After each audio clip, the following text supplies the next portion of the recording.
This woman looked like anyone you'd pass on the street, harmless, even kind. But nothing about her story stayed normal for long. In 2006, Tiffany Hall rushed to the hospital, claiming she'd suffered a tragic premature birth. But there was one glaring issue.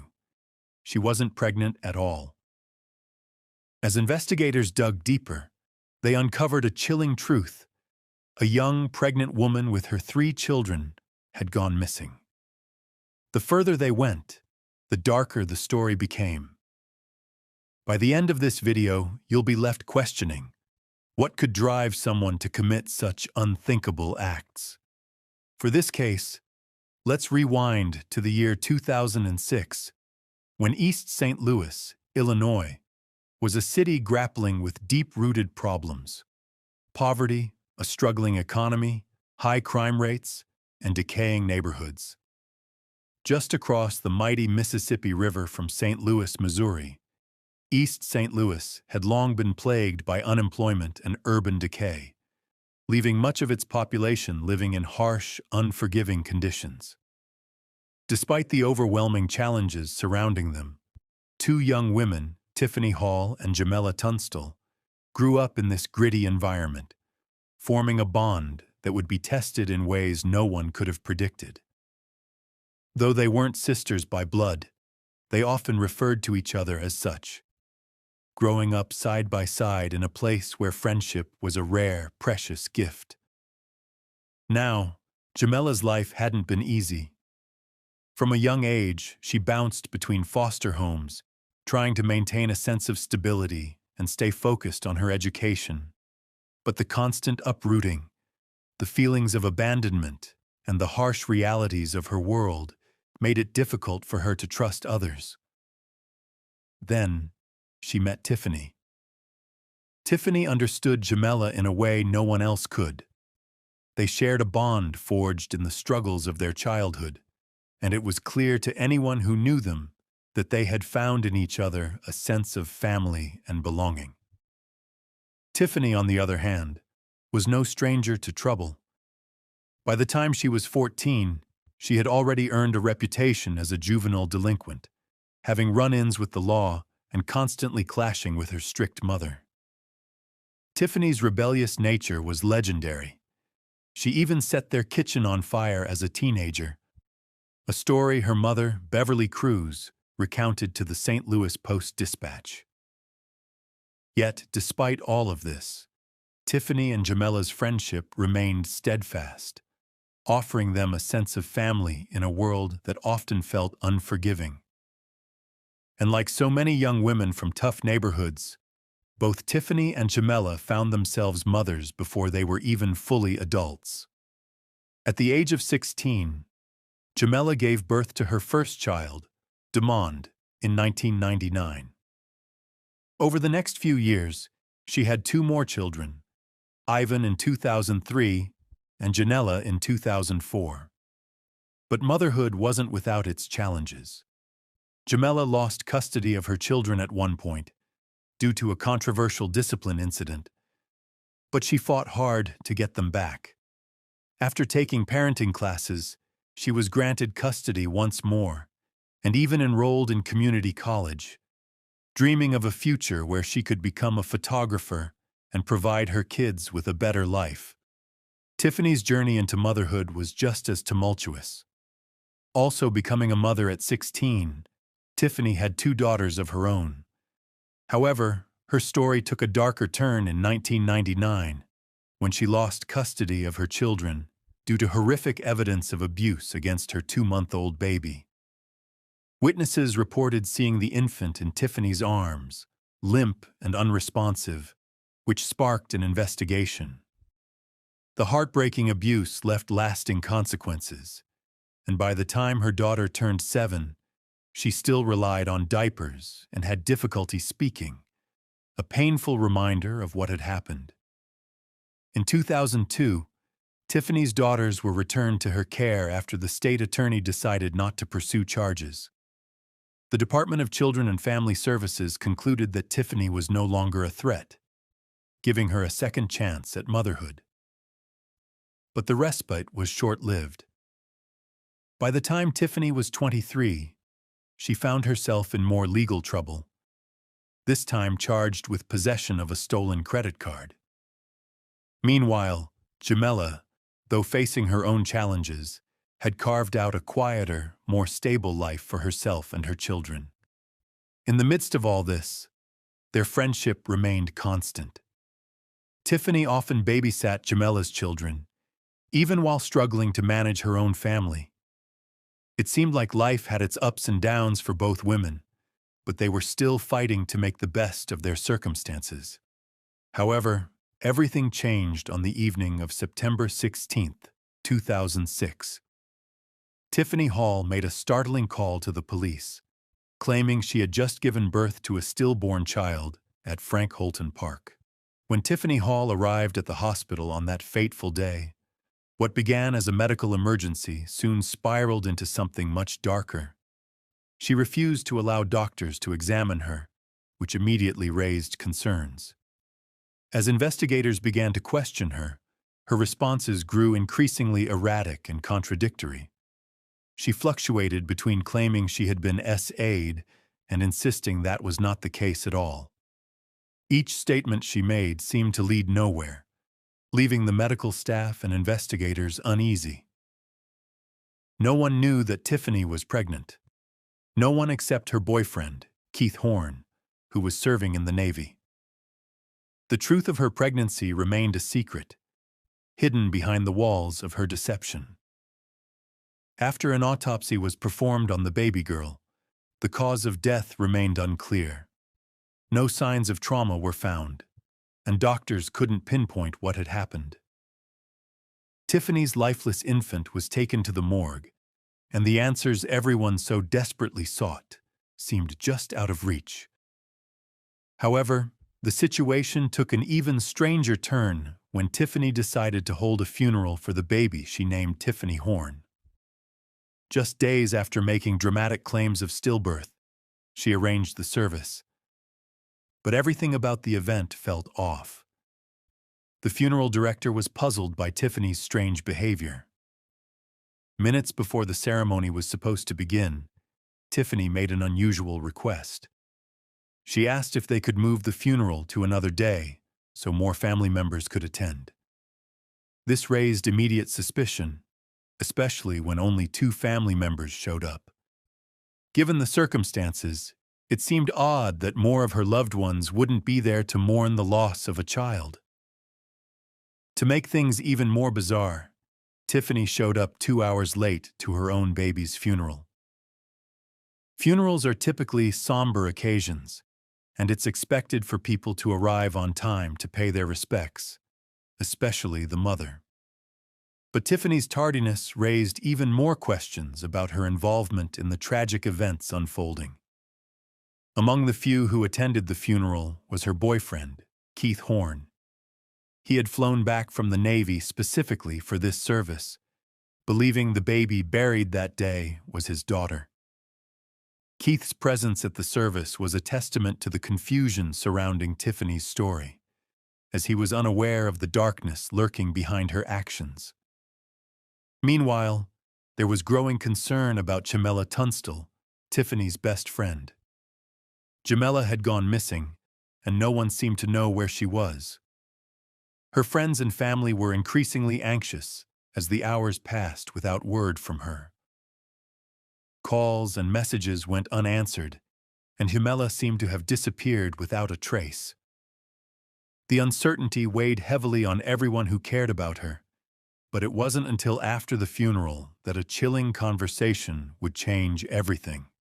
Tiffany casually spoke to Keith, and in a moment that would haunt him forever, she told him that she had taken Jamela's life in a brutal attempt to steal the baby. Keith's mind raced as he tried to process what Tiffany had just said. At that moment, Keith knew he couldn't stay silent. He had to act. Without a second thought, he picked up his phone and called the police, his hands trembling as he tried to make sense of what Tiffany had just told him. Deep down, he hoped it wasn't true, but he couldn't take any chances. Someone had to find Jamela. Police responded immediately, launching an urgent search for Jamela, who had been missing for nearly a week.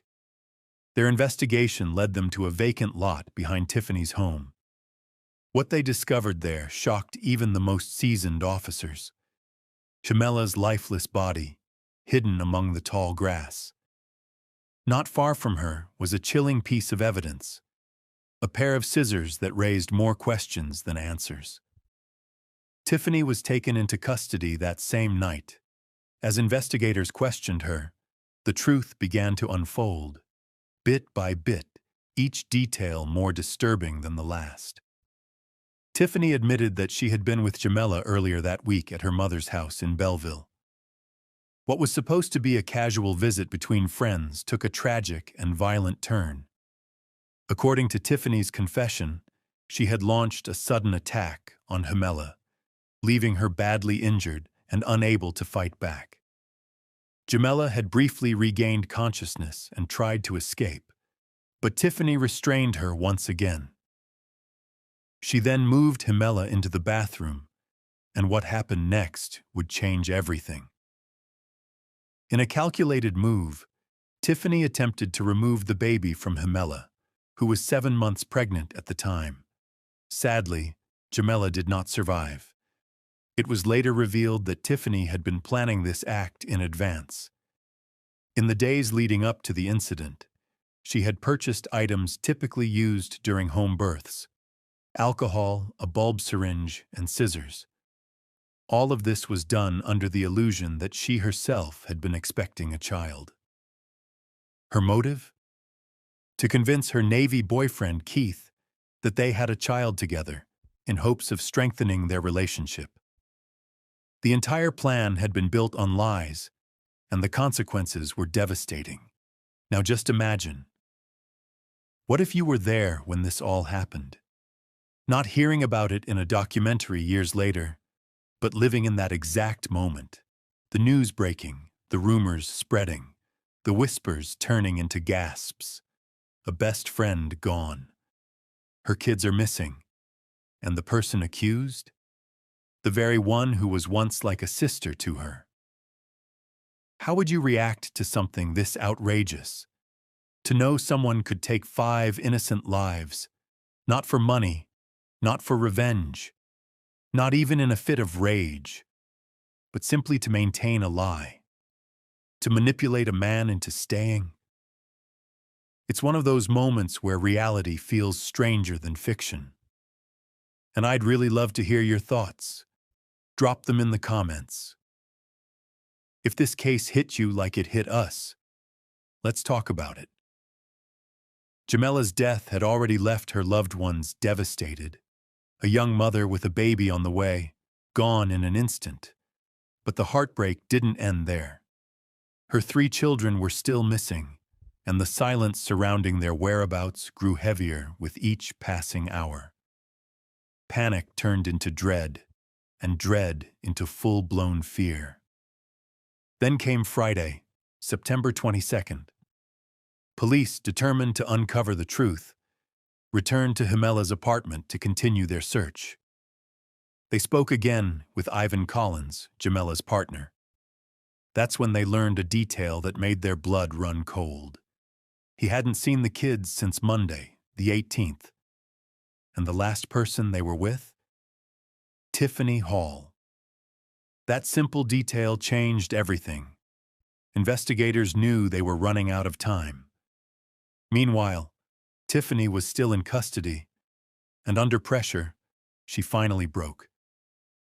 She confessed, but what she said didn't bring relief. It only deepened the horror. Following her directions, police returned to the apartment early the next morning. The moment they stepped inside, something felt off. A smell lingered in the air, strong, foul, and unmistakable. Officers braced themselves. Then they found what no one wanted to believe. Inside the laundry area, hidden from sight, were the bodies of Jamela's 3 children. The very place where life should feel routine and safe had become the scene of something unspeakable. They had been there for 5 days. 5 entire days. And the most chilling part? Police had been inside that apartment earlier and never realized what was just feet away. The discovery hit like a punch to the gut. Tiffany's actions left the entire city in shock. What began as a lie to cover up her deception spiraled into a tragedy that took 5 innocent lives. The community, the families, and even the investigators were all left shaken by the scale of what had occurred. And dare we say, this is one of the worst crimes we've ever researched. Not just because of the sheer magnitude of the crime, but because of the shallow, senseless reason behind it. 5 lives lost, all in an attempt to manipulate and convince a boyfriend. Now let's take a closer look at Tiffany Hall's side of the story, the part on how she carried out the crime without a single soul noticing for days. It's chilling to imagine, but for nearly a full week, no one knew the truth behind Tiffany's carefully woven lies. By the time people began asking questions, it was already too late. On September 18th, just 3 days before the funeral for the infant Tiffany claimed was her own, a baby she insisted had been stillborn, she was already concealing the horrific truth. That same day, September 18th, Tiffany continued her manipulation by approaching Jamela Tunstall's partner, Ivan Collins. She told him that Jamela had asked her to pick up the kids and use her car. Because Tiffany had once been close to the family and had even babysat the children before, no one thought to question her. With this lie, Tiffany took 7-year-old Demond, 2-year-old Ivan, and 10-month-old Janella, Jamela's 3 young children, back to the very place where their mother had recently gone missing. What happened next remains one of the most devastating turns in the case. Once back at Jamela's apartment in the John DeShields housing complex, Tiffany told the children it was time for a bath, something so routine it wouldn't raise any alarm. What followed was a tragedy that would go undiscovered for days. Though the details remain sealed to protect the dignity of the victims, reports later suggested that Tiffany may have sedated the children with cough syrup before ending their lives one by one. Afterward, she placed their bodies in the apartment's laundry area, 2 in the washing machine, 1 in the dryer, closing the doors and walking away as if nothing had happened. She kept silent, and unbelievably, no one knew what she had done for nearly 5 days. By then, Tiffany had not only taken the life of her best friend, but also her unborn baby, and now her 3 young children. Yet, she never gave a clear explanation for why she did it. She offered no motive, no justification, just silence. And that silence left behind endless questions. Why would someone harm their own best friend and her children? Was Tiffany experiencing a mental breakdown? Was she ever actually pregnant? Or was that too part of the lie? Could this all have been driven by something deeper, something darker? These were the questions people asked as the truth began to unfold. Jamela's funeral, which included her 3 children and her unborn daughter, was held on September 29, 2006. Over 700 people showed up to mourn and remember. Friends shared stories of Jamela's bright, youthful spirit. They talked about how she adored her kids, how her face lit up whenever she spoke about them, and how she had dreams of building a better life for her family. Even the children were remembered for the little things, like how one of them loved sharing a green toy tractor with the neighborhood kids, and how they would always smile when Jamela watched them play. The community rallied around the family. In just 3 days, they raised more than $30,000 to help with funeral expenses. Meanwhile, the case against Tiffany Hall was growing stronger by the day. At first, she was charged with the deaths of Jamela and her unborn baby. But once investigators learned the truth about the children, 3 more charges were added. Tiffany initially pleaded not guilty, which led to a court-ordered psychiatric evaluation. She began with a public defender, but once the prosecution announced its intent to seek the death penalty, she was assigned a more experienced defense attorney. Her legal team shared that Tiffany had a long history of mental health challenges. She reportedly scored in the mid-70s on an IQ test, which suggested borderline intellectual functioning. More evaluations revealed that she had been struggling mentally for years, dating all the way back to childhood. What made this case even harder to comprehend was the fact that Tiffany had children of her own, 2 daughters, ages 7 and 8 at the time of the crime. This detail left many wondering, how could someone who knew the experience of motherhood turn around and do something so devastating? On June 10, 2008, Tiffany Hall changed her plea to guilty. She was sentenced to life in prison without the possibility of parole. For many, it seemed justice had finally been served, but even after her sentencing, Tiffany wasn't finished with the legal system. In September of that same year, she tried to withdraw her guilty plea, claiming her lawyer had not adequately defended her. The court rejected her request. Then, in 2012, she filed another petition arguing that her attorneys failed to investigate her mental health properly. According to her claim, one of the reports evaluating her mental state hadn't even been received until 2 days after she had already entered her plea. This second report, which evaluated whether she had been sane at the time of the crime, described a history of serious mental health diagnoses: psychotic disorder, bipolar disorder, post-traumatic stress, and schizophrenia. Records from psychiatric hospitals were included, dating back to her teenage years. Because of these issues, the court decided to reverse the denial of her post-conviction petition, meaning Tiffany could continue her fight for appeal. Her legal team revised and resubmitted the petition throughout 2015 and 2016. Multiple extensions were granted, and Tiffany even requested a new attorney, which was denied. Eventually, her petition was dismissed for not meeting the court's technical standards. Still, Tiffany appealed again, arguing that her lawyer didn't properly fix the petition. In 2020, she won that appeal, giving her another opportunity to have the case reviewed. As of now, Tiffany Hall's case is still in the appeals process. While it's unclear how long this will continue, Jamella's family finds some comfort in knowing that Tiffany is behind bars, serving life without parole. Tiffany, now 43 years old, is housed at Logan Correctional Center in Lincoln, Illinois. As for the baby whose funeral was held back on September 21st, that child was later exhumed and reburied alongside Jamella and her 3 siblings in Millstadt, Illinois, bringing the family back together in eternal rest. What makes this case unforgettable isn't just how it happened, it's why. The motive remains as hollow as the lives it destroyed. And while Tiffany may spend the rest of her life in prison, the wounds she left behind will never truly heal.